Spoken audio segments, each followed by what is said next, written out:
Salut tout le monde et j'espère que vous allez bien. Je vous fais cette petite introduction en aparté de la vidéo. Je voulais savoir combien de temps ça allait me prendre pour le montage et surtout combien de temps la durée globale de la vidéo allait durer. Bon, c'est beaucoup trop long pour faire ça en une partie, donc je vais faire comme la dernière fois. Je vous fais la partie coupe et travail de couleur aujourd'hui et la semaine prochaine vous allez pouvoir retrouver la partie balayage et résultat final. Du coup voilà, je pense que je vous ai donné toutes les informations nécessaires pour débuter cette vidéo. Donc je vous laisse nous montrer votre soutien avec vos pouces bleus et je vous souhaite un bon visionnage. Du coup, on a été rejoint par Aline aujourd'hui qui va nous servir de modèle technique. Donc comme vous pouvez le voir sur les photos qui sont en train de s'afficher, on va venir apporter une correction sur la couleur des racines et des demi-longueurs. Et ensuite, on va venir retravailler un balayage. Donc l'idée, c'est pas de trop rematifier avec une couleur trop cendrée, puisqu'elle aime quand même le côté chatoyant, mais c'est juste de réharmoniser, de retrouver un peu plus de naturel entre guillemets dans sa couleur. Je vais d'abord venir faire mon travail de couleur. Ensuite, on rincera, on fera la coupe et on terminera par le balayage. Je pense que je vais faire comme la dernière fois, je vais vous la faire en deux parties parce que sinon ça risque d'être très long. Donc du coup, ce que je vais venir faire au niveau de la couleur, on a déjà une très légère racine parce que là, elle a fait sa dernière couleur il y a 3 semaines. Donc je vais venir travailler avec les Redken Shades EQ en ton sur ton. Je vais venir faire un mélange sur les premiers centimètres pour venir couvrir les cheveux blancs et rapporter un petit peu de profondeur. Je ferai un deuxième mélange pour les intermédiaires et enfin un troisième mélange sur certaines mèches que je vais venir rallonger. Donc soit je vais prendre un triangle au-dessus des oreilles, un triangle dans la nuque et certainement deux petits triangles ici sur l'arrière de tête pour venir rapporter la profondeur et que notre balayage qu'on va travailler ensuite ait plus de dimension et plus d'impact. Je vais vous noter toutes les tonalités que je vais venir utiliser au cours de la vidéo et je vais également vous les mettre en description de vidéo, comme ça vous pourrez les retrouver au fur et à mesure si jamais vous voulez retravailler ce type de balayage ou que vous avez ce type de cliente qui arrive en salon. Ok, on va donc commencer cette vidéo avec la partie couleur. Donc là, je vais venir travailler mes racines en Redken Shades EQ. Donc en ton sur ton avec 3/4 de 6 et 1/4 de 7 NA, donc qui est un naturel cendré. L'idée, comme je l'expliquais au début, c'est pas de venir trop rematifier, trop recendrer. Elle veut garder ce côté chatoyant, mais quand même le refroidir un petit peu. J'ai mis 3/4 de base, simplement pourquoi? Parce que je veux vraiment une profondeur naturelle et couvrir les quelques cheveux blancs qu'il me reste.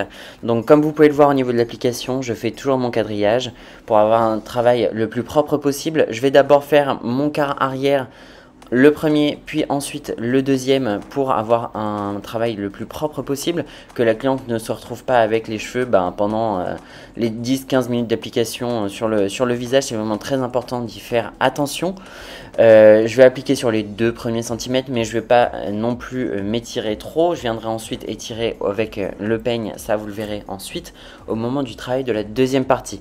Ça va vraiment être très très important de faire un travail très très propre, puisqu'il ne faut absolument pas tacher les longueurs. On n'est pas sur un travail d'ensemble, on est vraiment sur un travail de zone à zone. Donc c'est très très important d'avoir une application propre.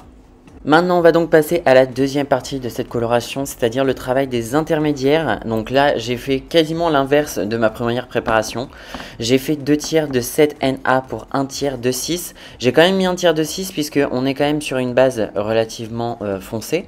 Donc le 7 NA tout seul ne va pas pouvoir neutraliser tous mes faux reflets. L'idée, c'est quand même de rapporter de la richesse et de la profondeur à notre intermédiaire pour ensuite pouvoir replacer un balayage lumineux par-dessus. Donc je viens travailler uniquement la zone qui va être entre mon balayage existant et la racine que je viens de travailler. L'idée, c'est pas de tout refoncer.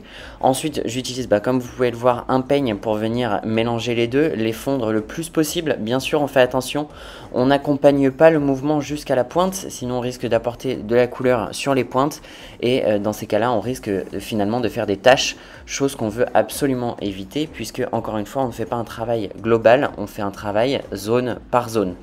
Alors là, je veux vraiment que vous fassiez très attention à la façon dont j'attache les cheveux. C'est hyper important de clipser les mèches les plus claires sur le côté, sur les zones qui ne sont pas qui n'ont pas de pigment, puisque si vous rabattez simplement les mèches sur le dessus par exemple, vous allez laisser rentrer en contact la zone claire que vous n'allez pas retravailler avec les zones colorées et vous allez vous retrouver avec un joli marbré en mode brossard savane quoi. Donc c'est vraiment hyper important quand vous les attachez de toujours faire attention à où vous posez votre mèche et à bien être sûr qu'il ne va pas y avoir de dépôt de couleur dessus. Tout ça c'est vraiment hyper important encore une fois quand on fait un travail de zone à zone et qu'on vient recréer de la couleur, c'est de travailler très proprement parce que le moindre faux pas, eh ben, il va tout de suite être visible puisque encore une fois on ne retravaille pas l'ensemble. Maintenant, on passe donc à la troisième et dernière partie de ce protocole de recoloration, de repigmentation. Donc, je vais venir travailler mes triangles, comme vous avez pu le voir sur le schéma au début. Je pense que je vais vous le remettre pour que vous puissiez voir un peu les zones que je vais retravailler. Donc, je me suis trompé dans la présentation, je ne vais pas faire trois préparations différentes. En fait, sur ces mèches-là, je vais venir retravailler avec ma préparation des racines, donc à savoir 3/4 de 6 et 1/4 de 7 Na. Ça va me permettre de rapporter la profondeur et d'avoir un léger pouvoir neutralisant sans apporter trop de cendré sur les longueurs dorées qui risqueraient de virer au vert, tout simplement, hein. C'est la logique de la colorimétrie, quand on met du bleu avec du jaune, ça donne du vert. Donc en fait ce système de triangle, ça permet de rapidement et efficacement replacer les ombres là où elles seraient finalement naturellement présentes, puisque on va venir travailler les zones qui vont être le moins en contact avec l'air extérieur et avec le soleil. Donc le triangle au-dessus des oreilles, c'est très rare, hein. En règle générale on bronze rarement ici. Le bas de nuque, et ben évidemment c'est encore une fois une des zones qui va avoir tendance à le moins s'oxyder naturellement, donc c'est pour ça qu'on vient recréer de la profondeur à cet endroit là. Et les deux triangles que je vais venir travailler sur le dessus, là ça va vraiment être pour rapporter du contraste dans l'ensemble et ne pas se retrouver avec du foncé en dessous et du clair au dessus. L'idée c'est vraiment de venir rapporter un jeu d'ombre pour qu'ensuite au moment où je viens placer le balayage, on ait notre jeu de lumière qui ressorte au maximum. Donc il faut juste savoir que j'ai fait démarrer mon temps de pause au moment où j'ai terminé de travailler mes intermédiaires. Donc j'ai fait ma racine, j'ai fait mon travail d'intermédiaire et seulement à partir de ce moment-là, mes 20 minutes de pause commencent. Donc là, ça veut dire qu'il faut être assez rapide sur l'application de ces mèches-là, puisque le temps de pause a déjà commencé. L'idée, c'est de ne pas surcharger de pigments, de ne pas charbonner ces zones-là. Donc c'est pour ça qu'on ne les laisse pas poser 20 minutes et qu'on ne commence pas le temps de pause une fois qu'on a fini de travailler ces mèches-là. Encore une fois, hyper important d'avoir un travail propre, de bien démêler la mèche avant d'appliquer le produit pour être sûr qu'il y ait bien du pigment sur l'ensemble de la mèche, parce qu'il n'y a rien de plus moche et rien de plus facile à marbrer qu'une mèche en allongement sur laquelle on n'a pas bien réparti le produit, sur laquelle on n'a pas pris le temps de malaxer et de démêler le cheveu. Donc vraiment hyper important. Moi je vous conseille vraiment de suivre un peu comme je fais. Une fois que vous avez terminé votre mèche, de la torsader. Ça permet de la placer proprement et de bien d'éviter qu'elle rentre en contact avec les mèches qu'on aura laissées sur le côté, qui vont vraiment nous servir de toile de fond, de canevas ensuite pour pouvoir placer le balayage. Donc vraiment hyper important. Ce que je peux vous conseiller même, c'est à ce moment-là de mettre une crème assez riche ou carrément une crème pansement, hein. Ça existe sur les mèches claires que vous allez garder pour la suite. En fait, ça va éviter tout simplement qu'au moment du rinçage ou au moment du temps de pause, même s'il y a un pigment qui rentre en contact avec, ça va éviter finalement de l'attacher. Donc là, encore une fois, vous allez voir, je suis assez précautionneux et c'est vraiment hyper important. Au niveau de l'attache de mes cheveux, je vais d'abord venir finalement regrouper toutes mes torsades de mèches colorées pour les attacher ensemble pour que ce soit le plus propre possible, et ensuite je vais venir prendre mes mèches naturelles et je vais venir les regrouper ensemble. Je vais faire une tresse histoire que ce soit agréable pour la cliente, qu'elle n'ait pas l'impression de ressembler à un épouvantail pendant son temps de pause. Donc encore une fois, par exemple, là ce serait le moment idéal. Avant de faire la tresse, vous imbibez votre cheveu de crème pour vraiment venir la préserver. Là, moi, je ne l'ai pas fait aujourd'hui parce que je trouve que mes reflets sont trop chatoyants et j'ai envie d'avoir cette couleur qui vient s'écouler dessus pour la tonaliser, la pastelliser et venir apporter une légère neutralisation. Mais si vous avez une tonalité qui vous plaît et que vous n'avez pas de projet de balayage ensuite par-dessus, dans ces cas-là, n'hésitez pas à avoir recours à cette méthode de protection. Ok, donc la correction de couleur est donc terminée. Comme vous avez pu le voir, on a fait tous les placements qui étaient nécessaires. Donc avant de passer au balayage, on va venir travailler la coupe. Tout simplement pourquoi? Parce que ça va nous permettre de vraiment placer la lumière là où on la veut. Donc ce que je vais venir faire pour aujourd'hui, je vais venir retirer vraiment les pointes sensibilisées qui ne sont pas très nombreuses, parce qu'elle prend très soin de ses cheveux. Et juste venir alléger un petit peu la ligne pour que ce soit moins brut, moins lourd quand elle les met derrière. Et on va juste venir ouvrir un tout petit peu devant pour qu'elle puisse avoir un petit peu de mouvement, que ça encadre un peu plus son visage. Et aussi que quand elles les mettent dans le dos, on n'ait pas un effet trop droit, trop carré, mais qu'on ait un léger arrondi, que ce soit un peu plus doux Donc, comme vous le savez, moi pour ma coupe, je fais mettre mes clientes ou mes modèles debout. Je trouve que c'est beaucoup mieux pour visualiser. On est beaucoup plus confortable en étant debout. On est à hauteur de ce qu'on fait. Donc je trouve que ça, c'est le bon côté de la formation que j'ai pu recevoir par le passé. Donc bien sûr, je vais venir dessiner ma ligne en piquetage. C'est hyper important de bien visualiser son cheveu avant de choisir son outil. Je vais pas venir faire au phaser, tout simplement pourquoi? Parce que c'est un petit cheveu fin qui va avoir un côté pseudo mousseux, donc pour le coup le phaser ça va pas du tout être une bonne idée. On va se retrouver rapidement avec des pointes endommagées même si la lame est neuve. Donc je vais venir travailler du coup en piquetage pour éviter d'avoir une ligne trop raide.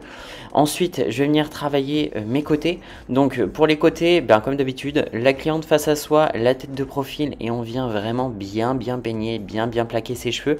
Donc là pour l'instant on reste sur le dessin de la ligne, hein. On commence pas du tout le dégradé de contour. L'idée c'est vraiment de d'abord définir sa longueur, de faire l'ensemble, de vérifier ses longueurs et ensuite seulement on passe à l'étape du dégradé. Bien évidemment le fait de travailler la ligne en piquetage va me permettre d'avoir de la légèreté, mais pas non plus toute la légèreté que je recherche. Donc je viendrai retravailler sur le cheveu sec, brushé, bien lisse, un piquetage encore sur les pointes pour vraiment alléger mais sans trop effiler. Ça va me permettre vraiment d'avoir une ligne fluide. Maintenant on va venir choisir sa longueur de départ de référence pour le dégradé. Donc on prend une petite mèche sur le front qui va venir se séparer autour du mouvement. On place bien nos cheveux de part et d'autre pour avoir pleine conscience de notre longueur de départ, et ensuite on vient couper. Bon, on fait attention, on met pas mal de tension dans la mèche, donc il faut bien partir du principe que la mèche va déjà remonter d'elle-même par élasticité, et en plus elle va remonter ensuite sur le cheveu sec. Là encore une fois, je n'utilise pas le phaser, même sur le contour.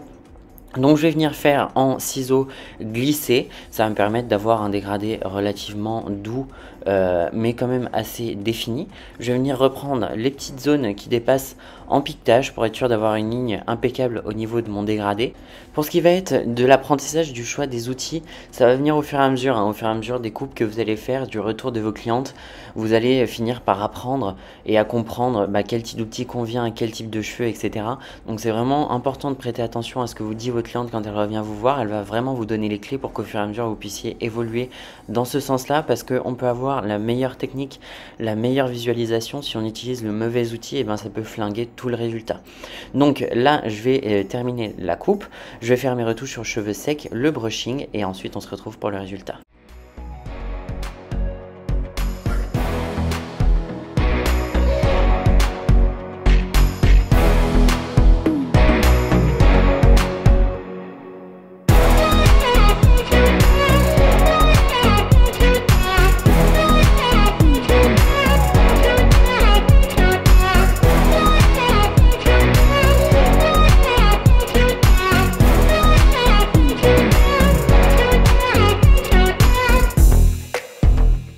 Ok, donc la première partie de cette vidéo est donc terminée. Donc du coup pour aujourd'hui on a réalisé la partie couleur, repigmentation, retonalisation et replacement des profondeurs.